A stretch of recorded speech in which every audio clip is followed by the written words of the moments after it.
Oh, agak ngeri kecil. Namanya wong tua kan dia kan fokus berjalan baik cek itu nah cek. Kronologi nenek Jara ditabrak Avanza di BKB Palembang. Pulang diantar becak, pelaku berhasil diamankan. Viral di sosial media, seorang nenek bernama Jara 71 tahun menjadi korban usai ditabrak mobil di kawasan Benteng Kuto Besak, Palembang. Mirisnya, sang anak mendapati nenek Jara pulang dengan tubuh penuh luka, hanya diantara oleh tukang becak tanpa ada sosok pengendara mobil yang menabraknya. Terbaru, pengendara mobil yang diduga menabrak nenek Jara kini sudah diamankan di Polrestabes Palembang, Sabtu, 1 Juni 2024 malam. Sebelumnya, berdasarkan informasi yang dihimpun, nenek Jara ditabrak mobil jenis Avanza bernopol BG 1088AY.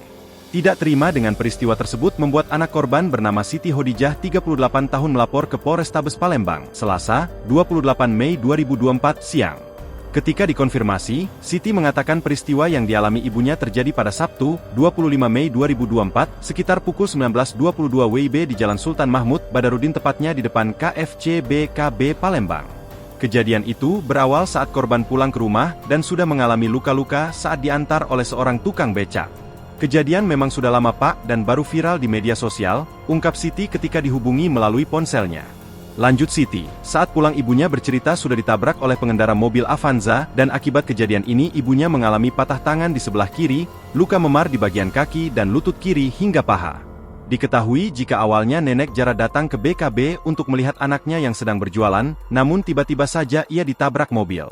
Dengan adanya laporan ini, Siti berharap laporannya segera ditindaklanjuti oleh petugas Polrestabes Palembang. Sementara itu, juru parkir di lokasi kejadian bernama Padli mengatakan jika pelaku menabrak nenek Jara saat hendak keluar dari kawasan BKB. Di sisi lain, Kasat Reskrim Polrestabes Palembang AKBP Haris Dinzah membenarkan pelaku dan mobil yang menabrak nenek Jara sudah diamankan. Sudah kita amankan pelaku yakni ZIB usai 61 tahun dan hingga kini masih diperiksa, katanya, Minggu, 2 Juni 2024. Kan gitu nih kan.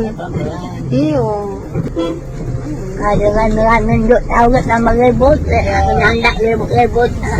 Nih, makasih nih. Ribut Download Tribun X sekarang. Menghadirkan lokal menjadi Indonesia.